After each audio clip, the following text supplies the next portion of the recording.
Hello, good morning, happy Monday. Yes, Monday morning, back. Welcome back to the Daily Thread. Let's jump right in to the email box. First of all, a big welcome to the snow. I woke up this morning, got a little bit of a dusting very here. Slight, nothing. It's already gone. I know, but Muncie got something, and Pennsylvania, Lakewood. What about Buzzman, Montana, and Minnesota? Well, they've been getting it for a while now. Denver, Colorado, and they've been having snow for a while. Exactly. Yeah, well, they live with snow. Everybody stay warm. Let's dive right into the email box. Hi, sorry for this late message. How late is it? 2:36 a.m. I think that's an early message, no? Came in today, this morning? 2:36 a.m. Yeah, this morning. It goes to show you what people are thinking about it. I know, 2:30 a.m. They're wondering what was on the Daily Thread last week, what is going to be on the Daily Thread you're gonna love this week. week. If that's what you're saying now. I know people mentioned already a couple of times that when your father mentioned about the chocolate pudding, I knew exactly what he was talking about because my kids talk about it the same way and wanted to message you right away. So if your father's ever in Muncie, he can let me know. Is that the same person as last week? No. And I'll make him some delicious homemade chocolate pudding. So first of all, let's finish our email. Okay. So first, for your compliment, I very much enjoy your podcast, depending on what subject. I can't relate to some like the ball games. Your father's doing a great job with his humor and knowledge, and I give you a lot of credit for doing it with him, giving him the respect, and I know it's not easy with the family all the time. There's a Yiddish saying, mishpacha es min kigel. That with family you eat kugel, and I add neither that. I could be the only person in the world that doesn't mind if their kids don't come over to visit on the weekend. What does it have to do with the email? Don't come over Shabbos. Don't come over Sunday. It's okay. It's okay. It's okay. We see you Monday through Friday. Oh right, I was by you on Shabbos. Actually, you were there Shabbos. Yes. Okay, let me finish the email. But I would appreciate if you can change that very loud sound between subjects. I don't really appreciate it. It actually bothers me. I'm wondering if I'm the only one complaining about it. Yeah. There you go. When you go to Muncie, you have really good chocolate pudding. I didn't get the kugel line though. You understand the kugel thing? Yeah. What she's saying is family eats kugel together. That's about it. Don't get involved in too much more. Don't get involved in business. Don't get involved in talk shows. I happen to think that family is the only people you can trust when it comes to business. Well, that's true. We could have a long conversation about that. I have a long history of that proves that and demonstrates that. I'll say I can give a whole, I think, business dissertation on how that works without naming names. You know who you are out there and what you did. What was I going to say about chocolate pudding? Listen, it's fond memories. What I wanted to say was this doesn't reflect on our community, which is, which you think is the leading community in Klal Yisrael. No, I'm not talking about. I'm talking about the Jewish people in general. I'm not talking about the Frum community or the Five Towns or Lakewood or Boca or whatever it's called, Hancock Park. I'm talking about the Jewish people are set apart, and this is something that, as you know, Bilam said when he was saying a prophecy in Pashas Balak. I see a people that are going to live apart. We have to live apart. So when people try to separate us, they're just trying to fulfill the Ratzon Hashem in a way. The problem comes to when we contribute to that. But what I wanted to say is that statistically in the United States, the murder rate goes up around the holidays between Christmas and New Year's. Are you serious? There's an uptick in murder. You know why? Families get together. I thought it was because of Black Friday, because of the sales. No, Black Friday is ancient history. That was the day after Thanksgiving. That's gone. I'm just saying that families get together, the murder rate goes up. That's just, you're talking about a country of 350 million people, maybe 400 million people by this time, if you count everybody that crossed the border from Mexico. But there's a lot of people here, and families get together. A lot of tensions get riled up sometimes in a minority of cases. Yeah. That's not usually the case. All families generally get together peacefully and nicely and warmly, and it's a great thing. I'm curious what you thought of this weekend's Meaningful People episode with Rabbi Micha Shatkin. What I think about, I think he's a very articulate, unusual young man, and very interesting. If we're all in this, we're all around the same age. I got news for you. we're all in the same, existing at the same time. And this whole idea of he's younger and he's older and he's very old, that's all about business. That's birthday cards and birthday cake industry. You chop everything into years so they can make a fortune. It's all relative, you're saying. Hallmark cards. you didn't live. I didn't live during the Civil War. You didn't live, during the great grandparents. Gulf War. Your great grandparents did. Yeah, of course they did. Baruch Hashem. That's why we're here, because our great grandparents lived through that time. Anyway, but I appreciate the offer from whoever that was. Yes. About the chocolate pudding. By the way, your mother, who is the best mother in the world and the best wife in the world, knows how to make a mean chocolate pudding. Oh, does she? But she does me a favor and doesn't make it. Okay.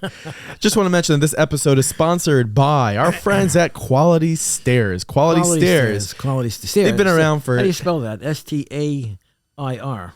That's stare. No, not to stare at somebody. I can't imagine someone going into business to stare at somebody. No, it's not that. Well, that could be a good idea. It's Quality Stairs, and they've been around for over 70 years, passed down from generation to generation, all the way to the one and only Shmuley Sugar running the business.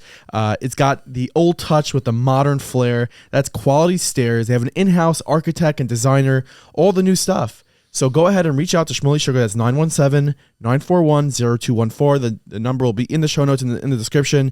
Listen, you can't get to where you want to go if you don't have Quality Stairs. So make sure to reach out. I remember when we were doing construction about 20 years ago. I remember when the stairway came in.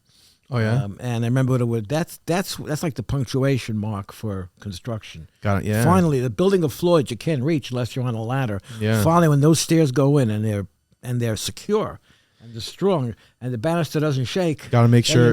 Then you know you're almost done. Got to make sure you have the right stair guy, and that is Shmuley Sugar. Shmuley Sugar. Make sure to reach out to him. Okay, Ramon Kosher Supermarket opening up in Dubai today. Is that the news or is that a commercial? No, that's today. I'm not advertising for them. Oh, okay. But that's Dubai is like becoming sort of like Lakewood. Listen, there's going to be Pesach programs in Abu Dhabi and Dubai. And it's a short flight, 3.5 hours from Tel Aviv. So, people are going to be flying over just for a long weekend vacation. Sure. As a matter of fact, obviously there's a market for kosher food there. I know the rabbi there, Rabbi Abadi. He's been there for a while. Also, Rabbi Levi Duchman. The Chabad Shliach is there too, Rabbi Levi Duchman, who was just got married. Originally in Morocco. And I have to tell you that I was talking to Dan Rosenstein and the Chevron Fund, because we're going to Israel next Monday, Mirz Hashem, and so we're trying to schedule some time in Chevron. And he said to me, he said half the country on the Hanukkah packs out to Eilat. Do you know that? Israelis go to Eilat on Hanukkah, not the Americans. The Americans pile into Jerusalem and to Tel Aviv. They go to Eilat. But the Israelis go to Eilat because that's like their, Lahavdil, that's their Miami Beach in a way. They go down, it's warm there. That's their vacation. That's warm there. It's a 2-hour drive from Jerusalem, 2.5 hours, I think. I did it once or twice, so I remember being around. I remember doing a trip to Eilat with you, and I think Dini was driving. She drove on the way back, and there was a sandstorm. There was a sandstorm. We didn't know what it was up ahead. We were thinking maybe it's cloudy, maybe the weather's changing, maybe it's going to rain. It was quite scary. It was pretty scary. Especially because Dini was driving. No, the hard part was trying not to be scared. Yeah, that was the hard part. There's an interesting new policy that WhatsApp put into place, and I want to discuss this and sort of why it's so important and how it manifests. So WhatsApp made a new feature where you have the ability on WhatsApp to send somebody a picture where they can only view it once. It's an ability. You can send them a picture and they could press it and they view it once, right? So up until now, you're able to screenshot those images and send it to whoever you want, which sort of, it's counterproductive to what the feature is. But now WhatsApp has a new policy with this, if you try screenshotting the image, it gives you an alert that says this screenshot was blocked for added privacy. You can no longer take screenshots from the one-time pictures, and it's very important because I think that there's people's content. And anytime I send a voice note nowadays, that there's a voice note or a picture or a video that let's say it's sensitive information, I'm always petrified that it's going to end up just being passed around like wildfire. And I think it happens a lot. So this is a really important feature. I think if we can sort of train ourselves internally not to, I know there's a big campaign, Friends Don't Forward. Well, yeah, I heard about that. Listen, I'm like, friends don't forward. Like, if someone sends you a voice note and there's like sensitive information, don't forward it to another friend, because once you forward it to one other person, it's gonna end up. You have to understand it's gonna end up being seen and listened to by 10,000 other people. If you want to really say something important or sensitive or confidential to somebody, don't record it. Call them up and say it. Of course, there's a risk that phone call is being recorded, but it's less likely, I think, than if you actually send a voice note.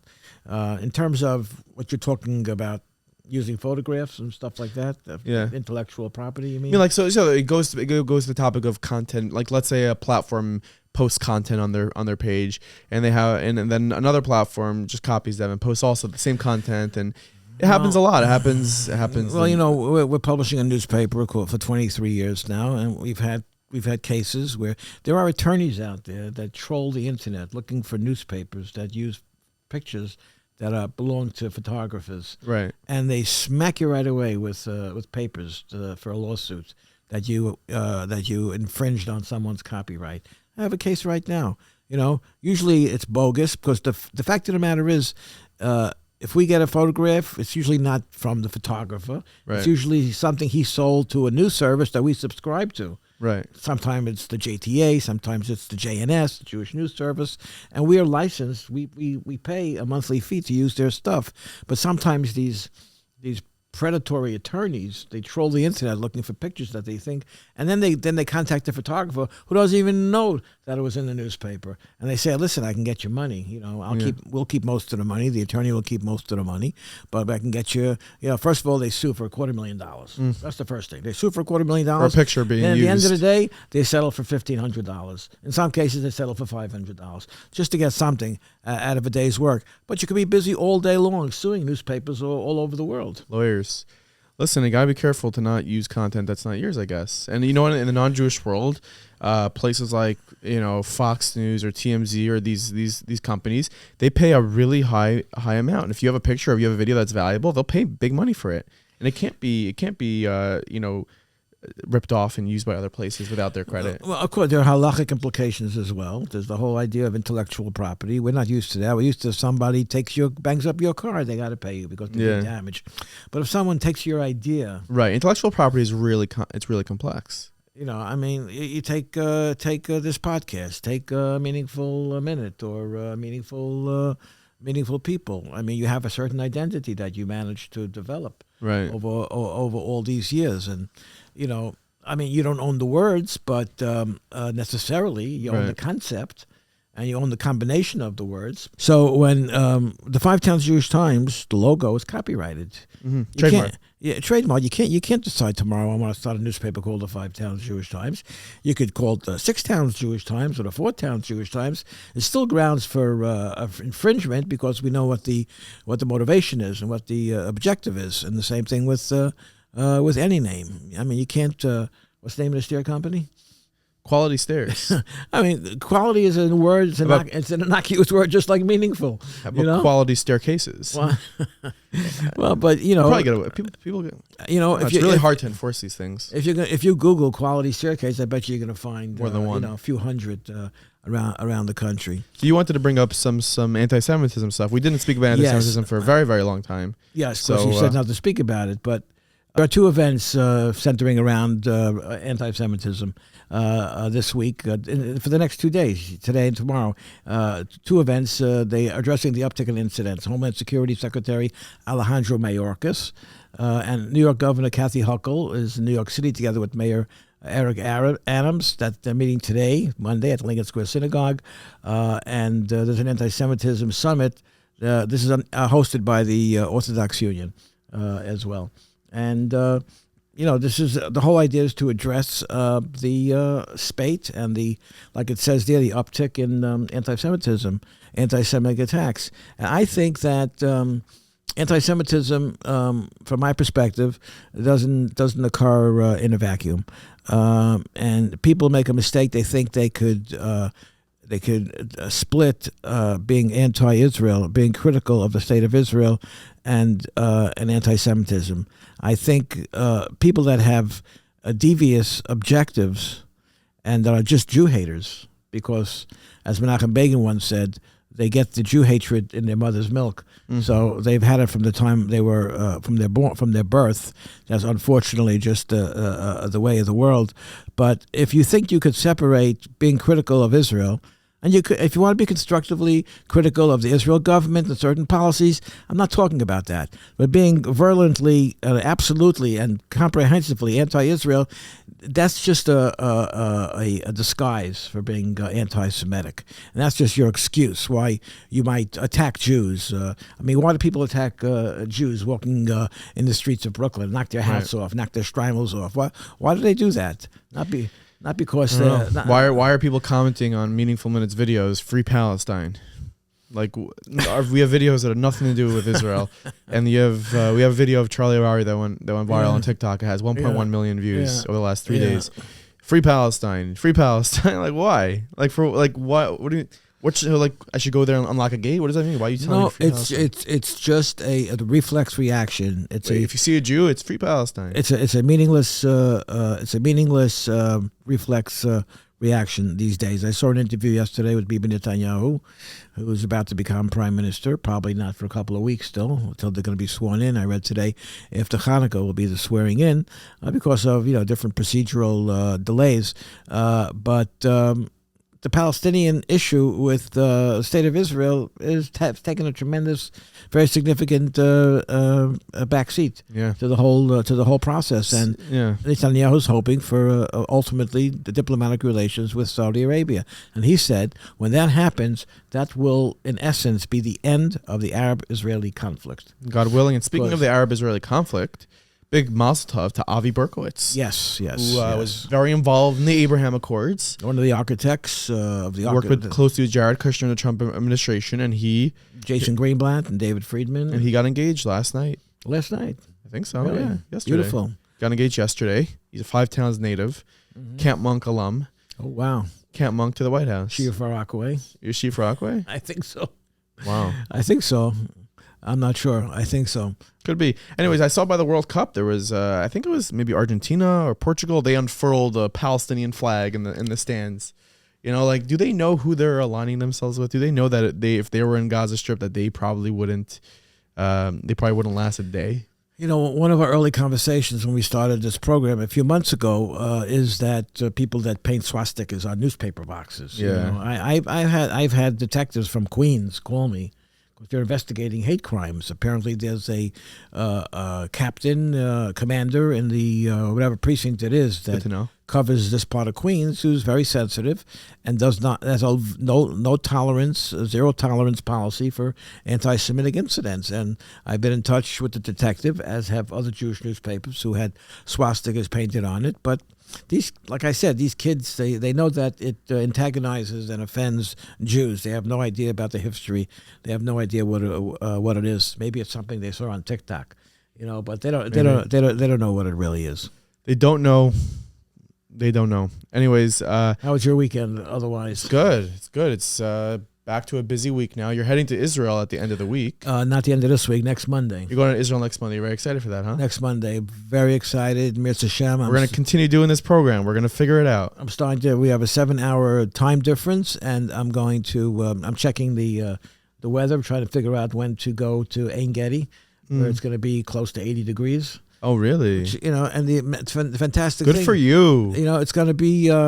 I don't know. It's going to be around 60-ish degrees in Jerusalem. Yeah, well, it's December. I mean, my bar mitzvah was in Israel. It was January. I remember. Do you remember the time when you guys, before you were both married, and we landed in Israel and it was 99 degrees in December? 5 a.m. Do you remember that? When did we go when we weren't married in Israel? You don't remember that? We went in October. We went for Sukkot. No, we didn't go for. No, you went another time. We landed there. We stayed in that apartment on Karen Kayemet. Remember that? For Hanukkah. Yeah. You went. Not Karen Yesod. Karen Yesod. It was 99 degrees outside when we landed. Of course, the next day was 60 degrees. Huh? Oh, yeah. So it's so funny. When we went for Sukkot, so it was me, Nissin, and you and Ima. We had a problem with the jet lag. I think we landed at 5 a.m. and we went to the room, took a shower, went to sleep. And we woke up around 10 a.m. to go to the Kosel to go daven Shachris. Yeah. And after Shachris, we were just still exhausted. You went back to sleep? So we went back to sleep and we woke up at 5 p.m. And that ended up happening every single day for the next 8 days. And we just lived jet lag. Like we would wake up. Ultimately, we'd go to daven, eat breakfast, go back to sleep. Get the blackout shades in the room. We would go back to sleep. Also, mainly because it was the MLB World Series. Chicago Cubs were in the World Series that year. You're watching TV all night too? No, we were up. Meaning we were up to watch the World Series. And I remember Tully Rohrbach was there in our room, and we fell asleep, and Tully stood up. The Cubs won the World Series. It's just so funny. You close the shades in the room, and it's very dark, 24 hours a day. You don't know when it's day. Exactly. And when it's night. Our day was from 5 p.m. to 3 a.m. So we're landing, God willing, next Tuesday around 10:30 a.m. And the idea is once you get settled in your place in Jerusalem, you got to push yourself up. You got to push yourself to at least 8 o'clock at night. Yeah, I don't know. You got to push ahead. You drink a couple of cups of coffee, and you stay on your feet, and you keep moving. So what's the big deal? You never missed a night. You got a little baby at home for. Yeah. Baruch Hashem, she sleeps well. You were never up a whole night. Poo. You were never up a whole night down there. In Israel or at home? No, even here, you could be up a whole night. I don't know. I pulled an all-nighter when. I don't know if I once pulled an all-nighter. We were in the hospital because she had a rash or something. Okay, so there you go. We pulled an all-nighter and it was a disaster. Just I can't pull. Some people could stay up for 70 hours straight. I don't drink coffee. When Rosie was born, I didn't sleep for 3 days. You drink Coca-Cola, don't you? It has plenty of caffeine in it too. Keep you awake. Anyways, another thing I wanted to bring up is something that we have advertised in the Five Towns Jewish Times before we complete us today. There's a couple of concerts coming up over Hanukkah.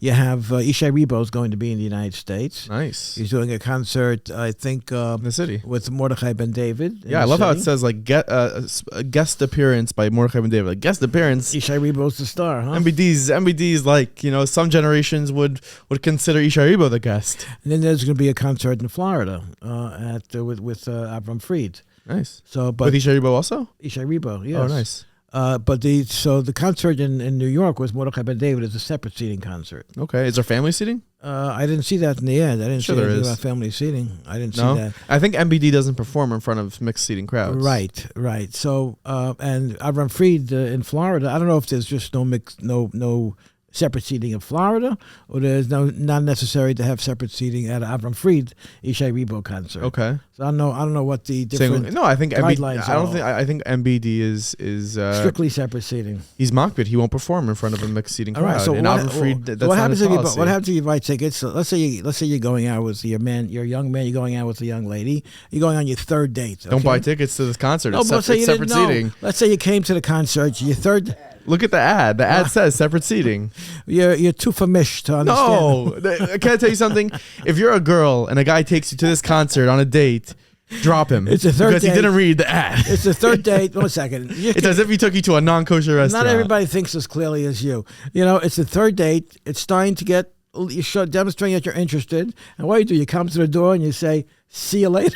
No, that's ridiculous. I'll see you in 3 hours. No, who takes a girl to a separate seating concert on a date? I don't know. It's never been done. I think you drew. No, what if they really want to see? Maybe in your day. Maybe in your day.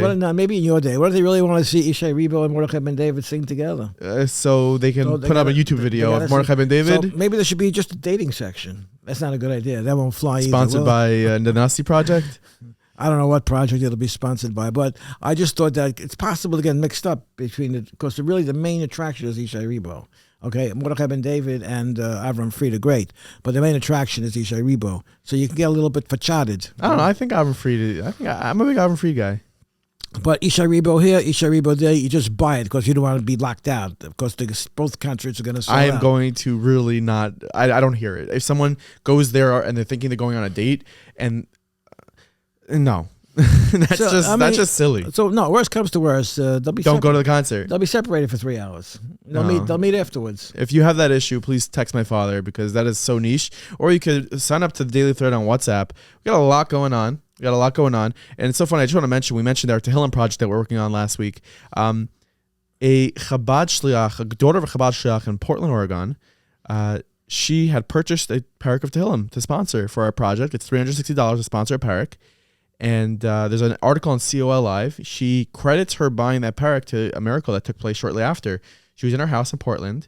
She walked downstairs to the basement. She was home alone. and there was stuff everywhere, and there was a man sleeping under a table who had broken into the house. Really? She ran out, called the police, and Baruch Hashem, she was okay. Everything was fine. And she credits in the article. She something pushed her to buy a parak of Tehillim. She bought it before? She bought it an hour before. Wow. And so if you have interest in this Tehillim project, go ahead and reach out to us via the Daily Thread WhatsApp status. It's a great project. I don't know if you explain it so well online or not. I didn't read. It's very simple. If someone's driving and they want to say Tehillim, you'll be able to put it on Apple, Spotify, and you can repeat afterwards that are being said by the. So you could speed it up. You could speed it up. You can slow it down. Whatever you want. You could probably finish Tehillim very, very often. You could just repeat word after word. You could say it along with the person. You could repeat it after the person. I like that. I like that too. It's a good use of your time. How many? You said you're taking 2 per Akum, right? Right. I took them already. I think the credit card declined. Yeah, no, it didn't decline. I didn't pay yet. I think I'm waiting for my change actually. Oh yeah, you're waiting for your change? I owe you how much? $1.5 million? Oh, much more than that. Anyways, that's our episode for today. We will be back at you with another one tomorrow. Make sure to sign up to the Daily Thread on WhatsApp. Hit the link in the description, in the show notes, or send us an email at thedailythread@meaningfulminute.org. Have an awesome day, everybody. Stay warm. Have a nice day.